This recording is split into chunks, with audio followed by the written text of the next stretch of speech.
Hello everyone, my self Raksha Singh, assistant professor MSKB college Muzaffarpur. मैं senate की अमेरिकी senate की नियुक्ति कार्य ये हम पीडीएफ के माध्यम से आपके सामने प्रस्तुत कर चुके हैं।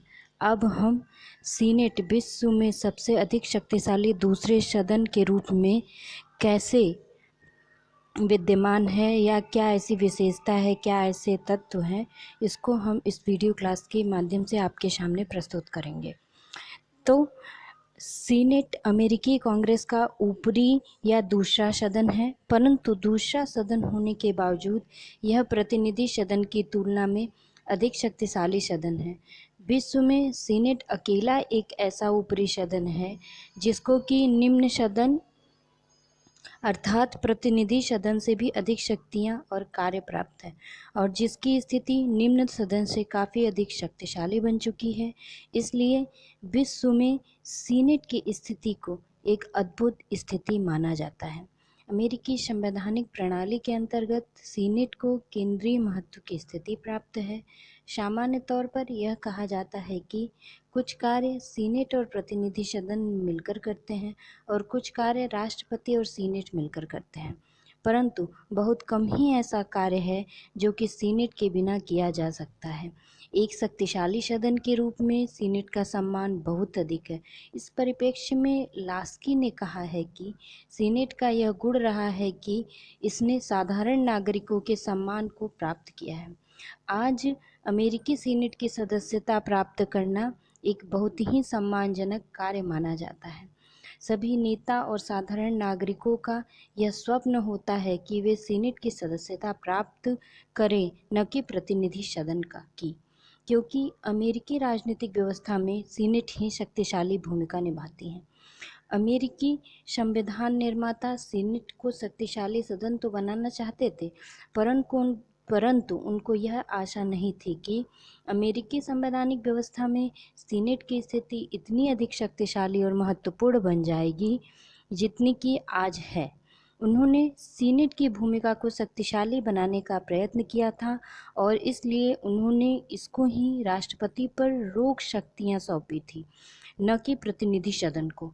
फिर उन्होंने अमेरिकी संघ के राज्यों के हितों की रक्षा करने का उत्तरदायित्व भी सीनेट को सौंपा था।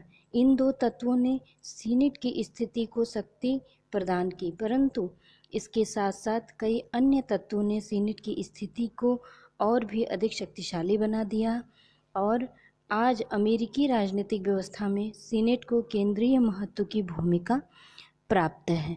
अब सीनेट की शक्तियों में वृद्धि के लिए उत्तरदायी रहे तत्व क्या क्या हैं?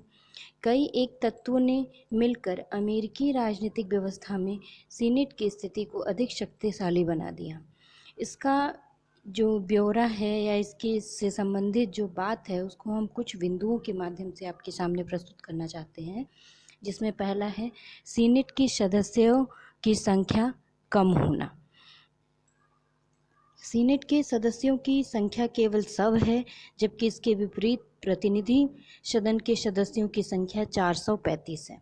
दूसरे देश में जैसे ब्रिटेन के में लॉर्ड सदन की 800 से अधिक, भारत के राज्यसभा की 250, ऊपरी सदनों के सदस्यों की संख्या बहुत अधिक है। यानी कि ब्रिटेन में जो ऊपरी सदन लॉर्ड सदन है उसमें सदस्य संख्या 800 है और भारत में जो राज्यसभा है उसकी सदस्य संख्या 250 है। उस हिसाब से देखा जाए तो अमेरिकी सीनेट की जो सदस्य संख्या है वो 100 है। इसका लाभ यह है कि सीनेट में राष्ट्रीय महत्व के विषयों पर बड़ी गंभीर तर्कपूर्ण विचार विमर्श होता है। सीनेट में छोटे आकार ने चाहे इनकी शक्तियों को बढ़ाया तो है, परंतु इनको अधिक प्रभावशाली ढंग से शक्तियों को प्रयोग करने के योग्य अवश्य बनाया है। अगर दूसरा हम तत्व देखें सीनेट की शक्तियों की वृद्धि में तो वो है लंबा कार्यकाल।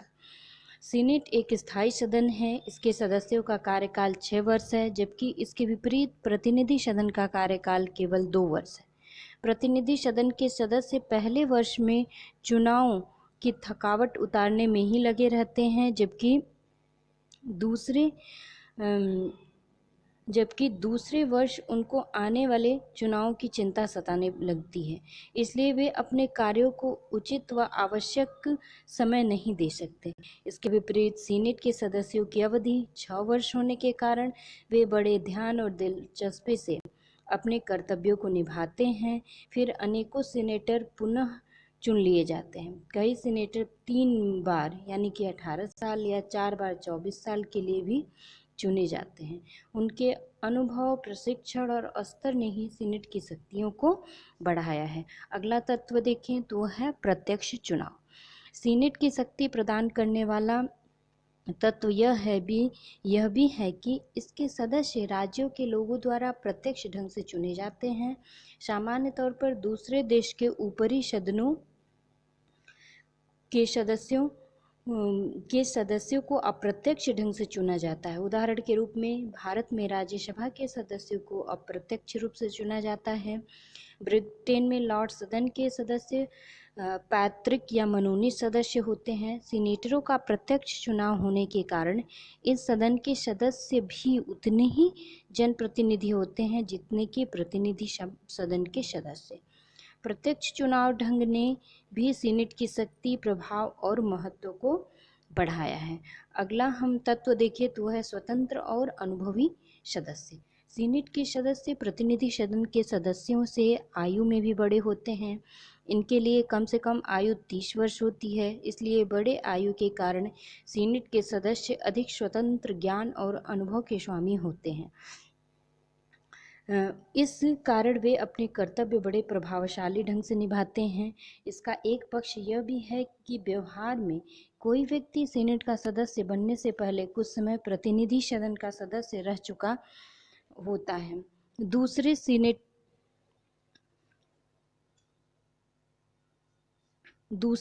सीनेटर बार बार चुन लिए जाते हैं। कई व्यक्तियों के संबंधी तो यह बात भी कही जाती है कि एक बार सीनेटर सदा के लिए सीनेटर। सीनेटरों के अनुभव और लंबे कार्यकाल ने भी सीनेट को अधिक प्रभावशाली बनाया है। अगला हम तत्व देखें तो वह है भाषण की पूर्ण स्वतंत्रता। सीनेट के शक्तिशाली होने का एक कारण यह भी है कि इनके सदस्यों को बहस में भाग लेने की लगभग असीमित स्वतंत्रता प्राप्त है। उन पर भाषण देते समय न तो कोई समय की पाबंदी होती है और न ही विषय के प्रति कोई सीमा। यही कारण है कि रॉबिन्सन ने कहा है कि जब एक सीनेटर एक बार बोलने लगता है तो वह सर्वशक्तिमान भगवान के अतिरिक्त कोई प्रत्यक्ष बाधा उत्पन्न नहीं कर सकता। मतलब एक सीनेटर जब बोलने लगता है तो उसको केवल भगवान ही रोक सकता है और कोई नहीं। सीनेटरों की भाषण देने की पूर्ण स्वतंत्रता के अधिकार ने एक कुप्रथा फिलिबस्टर को पैदा किया।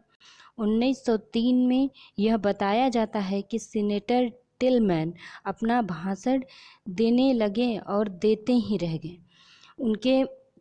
उसने बायरन की एक पुस्तक चाइल्ड हेरोल्ड लाकर पढ़नी आरंभ कर दी और कहा कि जब तक उसकी बात नहीं मानी जाएगी वह बोलना बंद नहीं करेंगे। इसके फलस्वरूप 1917 में एक नियम पास किया गया जिसके अनुसार यदि सदन के 1/6 सदस्य बहस बंद करने के लिए हस्ताक्षर करके प्रस्ताव रखें और उस पर सदन के कुल सदस्यों का 2/3 बहुमत स्वीकृति दे दे तो फिलिबस्टर बंद किया जा सकता है। परंतु इस नियम के बावजूद भी सीनेट में भाषण करने की स्वतंत्रता काफ़ी असीमित है। उदाहरण के लिए 1957 में थोरमांड ने 24 घंटे निरंतर भाषण दिया।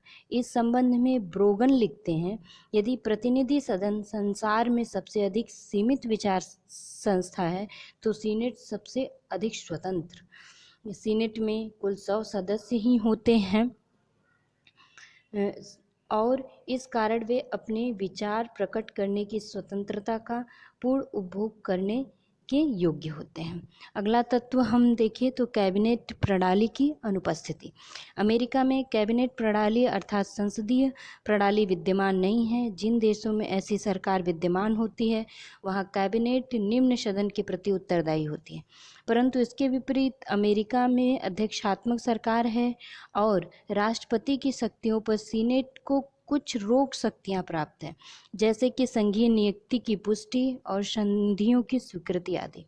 इसके फलस्वरूप अमेरिका की सीनेट दूसरे देशों के ऊपरी सदनों के मुकाबले में अधिक शक्तिशाली बन जाती है।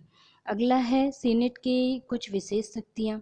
संविधान ने भी सीनेट को प्रतिनिधि सदन के मुकाबले कुछ विशेष शक्तियां प्रदान की है। राष्ट्रपति के द्वारा की गई नियुक्तियां तभी व्यवहार में आ सकती है यदि सीनेट साधारण बहुमत से इसकी स्वीकृति दे दे।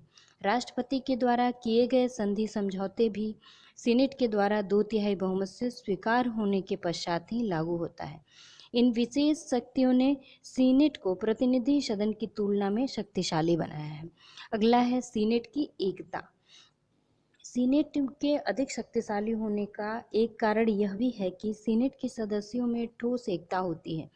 वे अपने अधिकारों और सदन के गौरव के प्रति बहुत ही सचेत होते हैं, इसलिए वे सामान्य तौर पर पार्टी बंधनों को भी नहीं स्वीकार करता।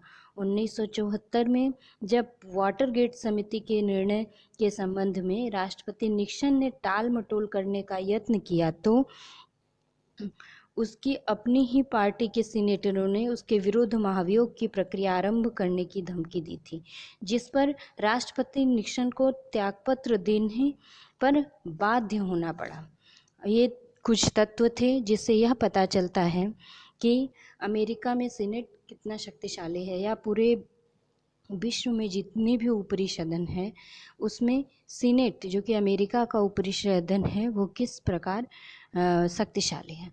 अब इसको आगे बढ़ाते हुए हम अब सीनेट विश्व में सबसे अधिक शक्तिशाली दूसरे सदन के रूप में स्थापित कैसे है इसकी चर्चा करेंगे। इसके अंतर्गत हम कुछ देशों के ऊपरी सदन से सीनेट की तुलना करेंगे। जब हम अमेरिकी सीनेट की तुलना विश्व के अलग अलग देशों में विद्यमान दूसरे सदनों या ऊपरी सदन से करते हैं तो हम यह पाते हैं कि यह विश्व का सबसे अधिक शक्तिशाली दूसरा सदन है। सामान्य तौर पर विश्व के प्रत्येक लोकतंत्रीय राजनीतिक प्रणाली में ऊपरी सदन को निम्न सदन से कम शक्तिशाली रखा गया है, परंतु इसके विपरीत अमेरिकी लोकतांत्रिक राजनीतिक व्यवस्था में अमेरिकी सीनेट को ऊपरी सदन तो बनाया गया है, परंतु इसको निम्न सदन से भी अधिक शक्तियां और महत्वपूर्ण भूमिका सौंपी गई है। सीनेट विश्व का अकेला एक ऐसा ऊपरी सदन है जिसको निम्न सदन अर्थात प्रतिनिधि सभा से भी अधिक शक्तियां और महत्वपूर्ण भूमिका प्राप्त है। अमेरिकी कांग्रेस में सीनेट को अधिक शक्तिशाली भूमिका प्राप्त है, न कि अमेरिकी प्रतिनिधि सदन में। जब हम अमेरिकी सीनेट की तुलना ब्रिटिश लॉर्ड सदन, भारतीय राज्यसभा, स्विस राज्य परिषद और फ्रांसीसी सीनेट से करते हैं तो हम यह पाते हैं कि अमेरिकी सीनेट की स्थिति अधिक शक्तिशाली है। इसी प्रकार जब हम सीनेट की तुलना विश्व के अन्य देशों में विद्यमान अन्य दूसरे सदनों से करते हैं तो हम यह पाते हैं कि अमेरिकी सीनेट को ही अधिक शक्तियां प्राप्त है और इसकी स्थिति अमेरिकी राजनीतिक व्यवस्था में अधिक महत्वपूर्ण और शक्तिशाली है। अमेरिकी सीनेट विश्व में सबसे अधिक शक्तिशाली दूसरा सदन है। इस सच्चाई का विश्लेषण करते हुए हम इसे कुछ बिंदुओं या विश्व में विद्यमान दूसरे सदनों मतलब दूसरे ऊपरी सदन से इसकी तुलना करते हैं। अब इसके अंतर्गत हम अमेरिकी सीनेट और ब्रिटिश लॉर्ड सदन की तुलना करते हैं और देखते हैं कि सीनेट किस प्रकार विश्व के सभी ऊपरी सदन उच्च सदन में श्रेष्ठ हैं। तो अमेरिकी सीनेट और ब्रिटिश लॉर्ड सदन में तुलना। सीनेट और लॉर्ड सदन दोनों ही ऊपरी सदन हैं, परंतु दोनों की रचना और संगठन बिल्कुल अलग अलग प्रकार के हैं। लॉर्ड सदन ब्रिटिश संसद का एक गैर लोकतंत्रीय मनोनीत सदस्यों वाला ऊपरी सदन है जिसकी सदस्यता काफ़ी अधिक है। पहले तो इसमें 1300 के लगभग सदस्य होते थे, जबकि अब इसमें लगभग 800 सदस्य हैं, जो कि समाज के कुछ वर्गों का प्रतिनिधित्व करते हैं। यह जागीरदारों, पादरियों, पूंजीवादियों, अनुदारवादियों और कुलीन पुरुषों का प्रतिनिधित्व करने वाला सदन है। इसका कोई भी सदस्य निर्वाचित सदस्य नहीं होता और न ही उचित अर्थों में जनता का प्रतिनिधि होता है। यह एक स्थायी सदन है। आरंभ से लेकर अब तक यह कभी भी भंग नहीं हुआ और इसमें बहुत से सदस्य या तो पैतृक सदस्य होते हैं या फिर जीवन भर के लिए नियुक्त किए गए सदस्य होते हैं। ब्रिटिश लोकतंत्र में लॉर्ड सदन का अस्तित्व एक असंगत विशेषता ही लगता है, क्योंकि ब्रिटिश उदारवादी लोकतंत्रीय व्यवस्था में लॉर्ड सदन कुलीन तंत्र का प्रतीक है और ब्रिटिश लोकतंत्र का एक अपवाद है। लॉर्ड सदन के विरुद्ध अमेरिकी सीनेट प्रत्यक्ष रूप से निर्वाचित प्रतिनिधियों का एक छोटा सा सदन है, जिसमें कुल 100 सदस्य ही होते हैं, जो कि अमेरिकी संघ के राज्यों का प्रतिनिधित्व करते हैं। अमेरिकी संघ का प्रत्येक राज्य, चाहे वह छोटा है या बड़ा, सीनेट में 2 प्रतिनिधि भेजता है और कुल 50 राज्य मिलकर सीनेट में 100 सदस्य भेजते हैं। प्रत्येक राज्य के 2 सीनेटर होते हैं, जो कि राज्य की जनता के द्वारा प्रत्यक्ष रूप से चुने जाते हैं और प्रत्येक सीनेट का कार्यकाल 6 वर्ष होता है, जबकि सीनेट एक अर्ध स्थायी सदन है, जिसमें कि केवल 1/3 सदस्य ही प्रत्येक 2 वर्ष पश्चात सेवानिवृत्त होते हैं और इतने ही नए सदस्य चुने जाते हैं। सीनेट का स्वरूप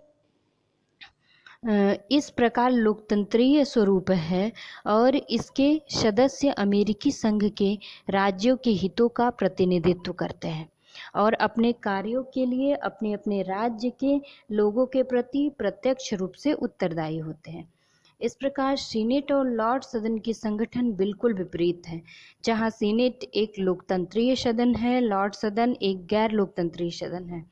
न केवल संगठन के आधार पर बल्कि शक्तियों और स्थिति के आधार पर भी अमेरिकी सीनेट और ब्रिटिश लॉर्ड सदन बिल्कुल एक दूसरे के विपरीत सदन हैं। जहां कि अमेरिकी सीनेट दूसरा सदन तो है, परंतु दूसरे दर्जे का सदन नहीं, वहाँ लॉर्ड सदन न केवल दूसरा सदन है बल्कि दूसरे दर्जे का भी सदन है। अमेरिकी सीनेट कांग्रेस के निम्न सदन अर्थात प्रतिनिधि सदन से भी अधिक शक्तिशाली सदन है, जबकि ब्रिटिश कॉमन सदन से बहुत ही कम शक्तियाँ रखता है। हम यह भी कह सकते हैं कि लॉर्ड सदन तो विश्व का सबसे कमज़ोर उच्च सदन है, जबकि अमेरिकी सीनेट विश्व का सबसे शक्तिशाली दूसरा सदन है।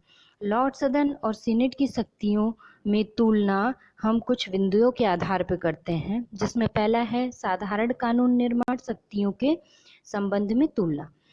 अमेरिकी सीनेट और अमेरिकी प्रतिनिधि सदन दोनों के पास एक जैसा साधारण कानून निर्माण शक्तियां हैं। कोई भी गैर धन बिल किसी भी सदन में पेश हो सकता है और दोनों सदनों के द्वारा पास होने के पश्चात ही कानून बनता है।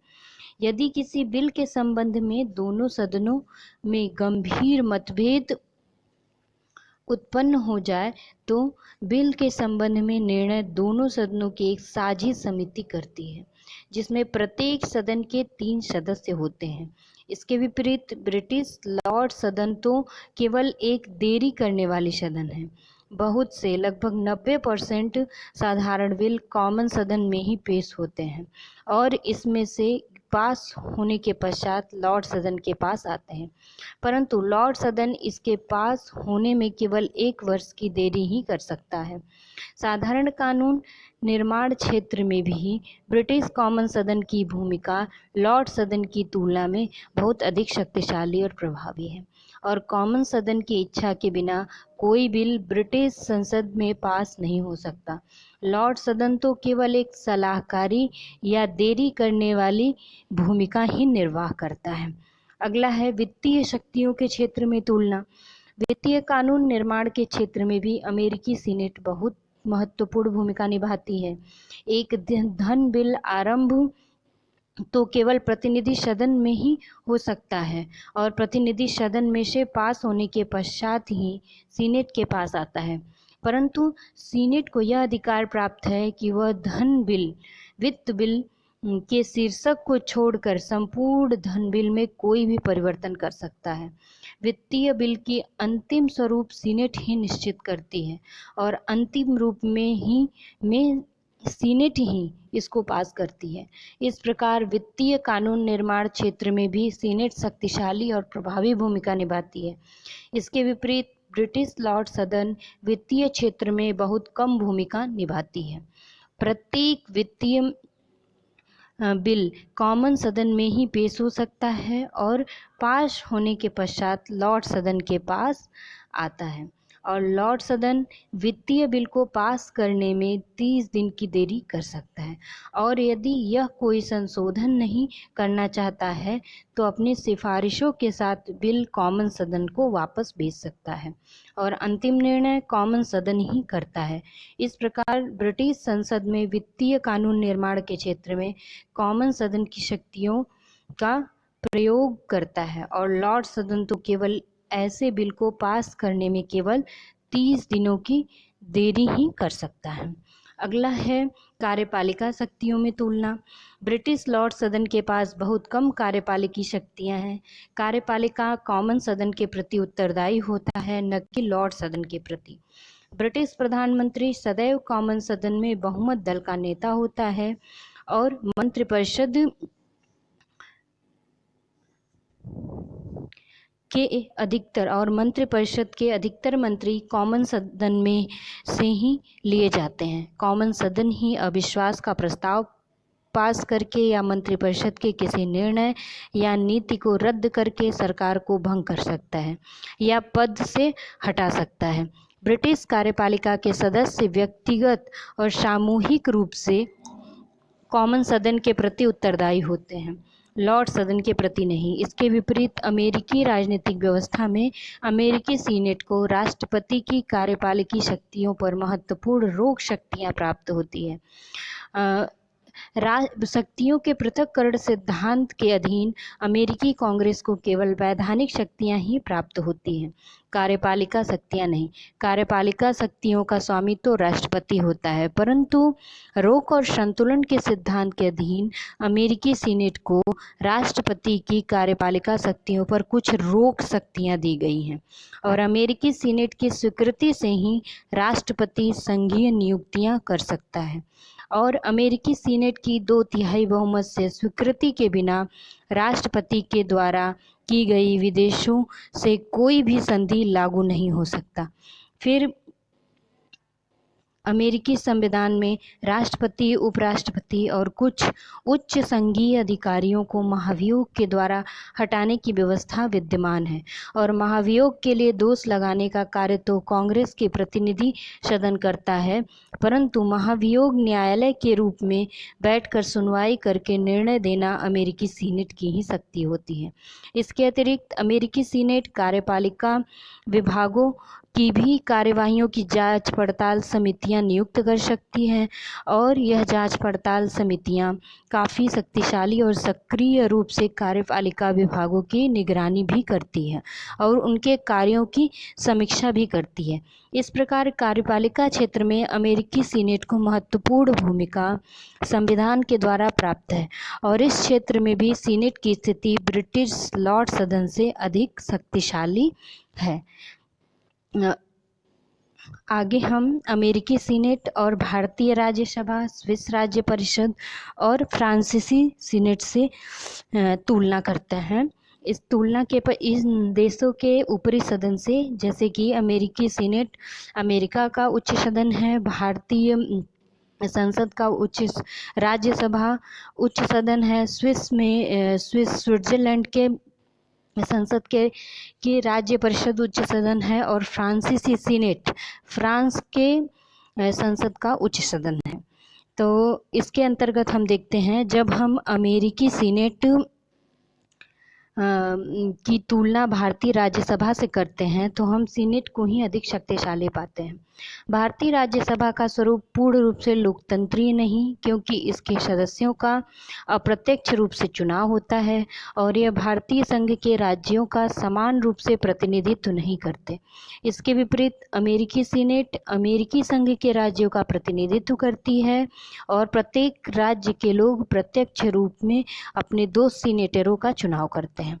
250 सदस्यों वाली भारतीय राज्यसभा की तुलना में 100 सदस्यों वाली अमेरिकी सीनेट का आकार छोटा होता है और अमेरिकी सीनेट के सदस्य राज्यसभा के सदस्यों से अधिक योग्य और अनुभवी व्यक्ति होते हैं। जैसे अमेरिकी सीनेट की तरह भारतीय राज्यसभा भी एक अर्ध-अस्थायी सदन है, क्योंकि इसमें भी 1/3 सदस्य 2 वर्ष पश्चात सेवानिवृत्त होते हैं और इतने ही सदस्य नए चुन लिए जाते हैं। भारतीय राज्यसभा ब्रिटिश लॉर्ड सदन की तुलना में तो अधिक शक्तिशाली दूसरा सदन है, परंतु अमेरिकी सीनेट की तुलना में इसकी शक्तियां कम हैं। साधारण कानून क्षेत्र में भारतीय राज्यसभा की शक्तियां भारतीय लोकसभा के समान है, परंतु दोनों सदनों में मतभेद दूर करने के लिए दोनों सदन के साझे अधिवेशन की व्यवस्था लोकसभा को अधिक शक्तिशाली बना देती हैं, क्योंकि लोकसभा में 545 सदस्य होते हैं और राज्यसभा में 250 सदस्य। दोनों सदनों की अधिक से अधिक इतने ही सदस्य हो सकते हैं, मतलब कि लोकसभा में 545 और राज्यसभा में 250। फिर वित्तीय क्षेत्र में भी भारतीय लोकसभा की शक्तियां अधिक हैं। राज्यसभा तो एक धन बिल को केवल 14 दिन तक पास होने से रोक सकती है। भारत में भी संसदीय व्यवस्था लागू है और प्रधानमंत्री का पद लोकसभा में बहुमत प्राप्त दल के नेता को ही मिलता है।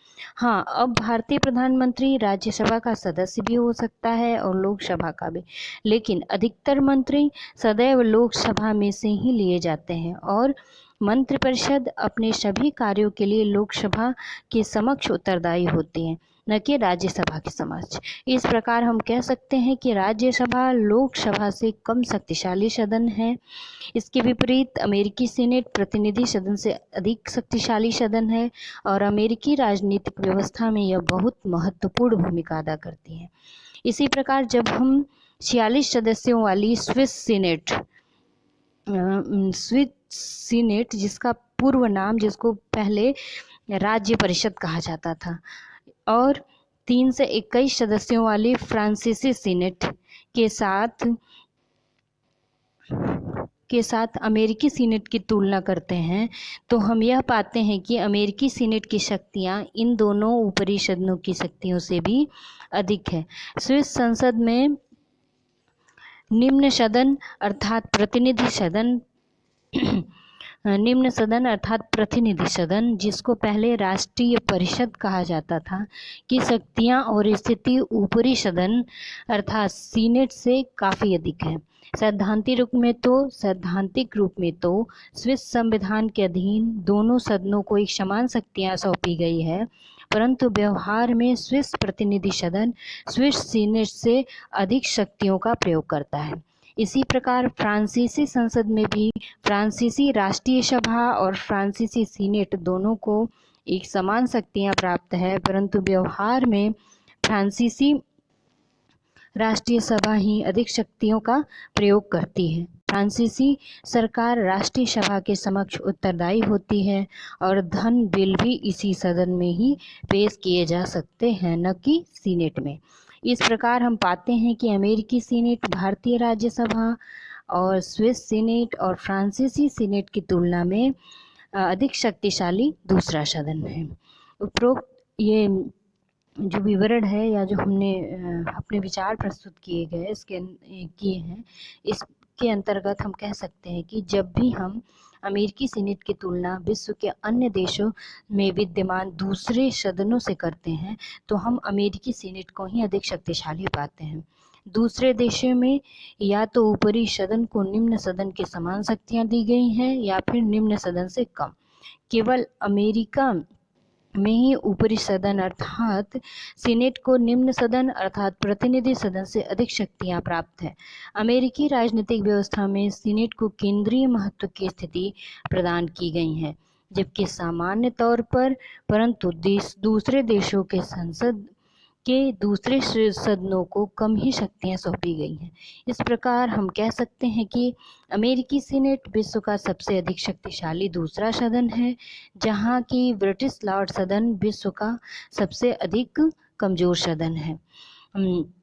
वहाँ अमेरिकी सीनेट विश्व का सबसे अधिक शक्तिशाली सदन है।